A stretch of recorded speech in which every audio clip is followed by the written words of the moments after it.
Some stories don't just scare you. They get under your skin and just live there. Today, we're going to tear one of those stories apart, piece by piece. We're talking about the descent into the mall, and we're going to see exactly how it builds its own special brand of terror, literally from the ground down. Let's dive in. And boom, just like that, the story just pushes us right off the edge. There's no slow buildup, no warning. 1 second you've got 3 friends on a hike, and the next, the earth just opens up and swallows one of them whole. This right here is the inciting incident, and the pure speed of it is what makes it so unbelievably terrifying. So, let's just back up for a second and take a look at the first act, what we're calling the setup and the fall. This is where the story lays out the rules of its world, and then, just as quickly and violently, shatters them.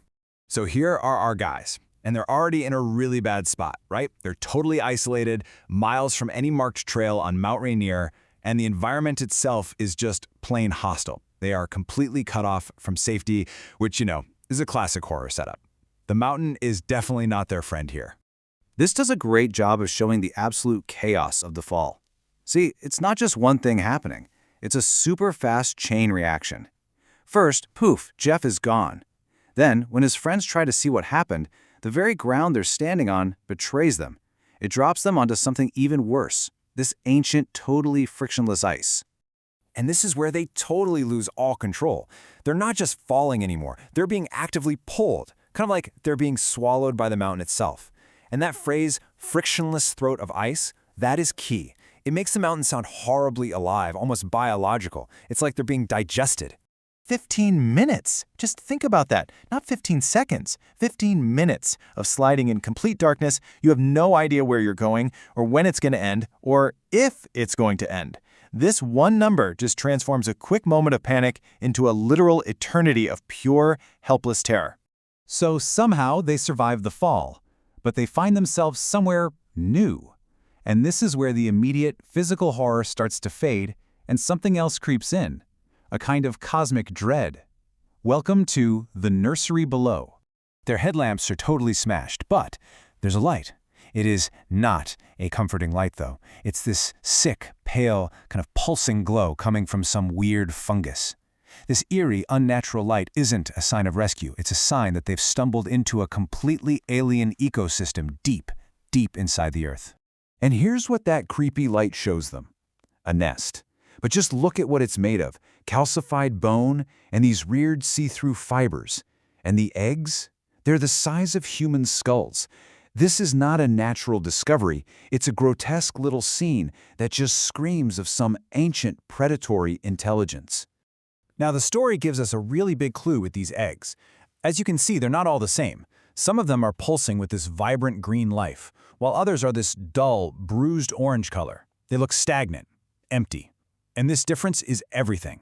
The orange ones tell us what has hatched, and the green ones, well, they represent the threat that's about to. And then the thing that lives here arrives. But this is just brilliant sensory horror. The threat isn't some monster you can see. It's a frequency, a vibration, that totally bypasses your ears and just invades your body. It's a violation on a biological level, something you feel in the actual bones of your skull. And Will's scream, it confirms our absolute worst fears. This isn't just a physical attack. It's psychic. That hum wasn't just a sound. It was a weapon. This thing isn't trying to eat them, it's trying to get inside their minds. So, this psychic assault shoves us right into the climax of the story, what the author calls a horrifying bargain. This is where we learn the true nature of this alien thing, and an impossible choice gets forced on the last man standing. The first thing it says isn't a question, it's a command. There's no introduction, no negotiation, just this cold, oily pressure inside Bill's mind, an undeniable psychic force that just establishes complete and total dominance. The entity then just lays out the horrifying new reality. Remember the 2 colors of eggs? Now we know why. 2 of those green ones have hatched, and whatever was inside has taken over the bodies of Will and Jeff. And its use of the word vessels, that is just chillingly precise. It's telling Bill his friends aren't just dead, they have been replaced. And this brings us to the ultimatum, laid out so clearly here. Bill has 2 options, and they are both just awful. He can agree to be a shepherd, guide these things to the surface and get to stay himself, or he can refuse and be hollowed out, becoming the 3rd vessel. So the choice is complicity in an invasion or the complete and total annihilation of his own mind. I mean, what choice does he have? He agrees. And the description here is what really sells the horror. His friends' bodies stand up with these jerky, unnatural movements, like puppets handled by an amateur. It's such a powerful visual that tells you they have lost everything that made them human. They're just things now, not people. But hold on, the story is not over. Not by a long shot. This final section delivers a twist that's like a punch to the gut. After everything Bill has been through, he's about to learn what a really bad deal looks like.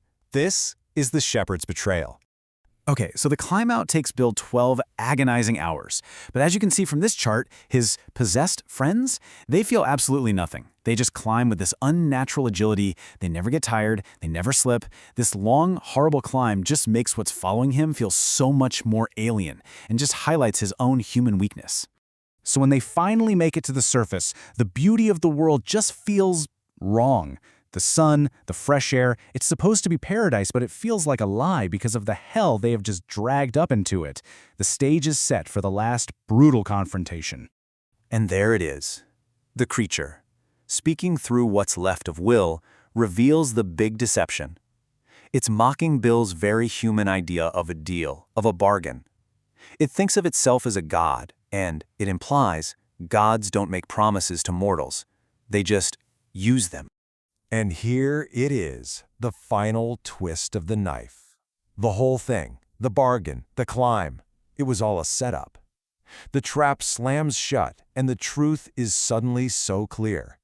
They never needed a shepherd to guide them. They needed a shepherd to wear himself out, to use every last bit of his energy getting them to the top, leaving him way too weak to resist becoming the third host. And so the story ends with the cycle becoming complete. Bill, our last survivor, is taken over by the same psychic attack that got his friends. The very last thing his human mind experiences is that blinding green light, the color of the living eggs, filling his vision as he's just erased. So 3 men went up the mountain, and 3 things came back down. The story leaves us with this final, chilling question. They're walking towards towns, towards people, towards a world that has absolutely no idea what's coming for it. What happens next? The story doesn't say. And honestly, that's the most terrifying part of all.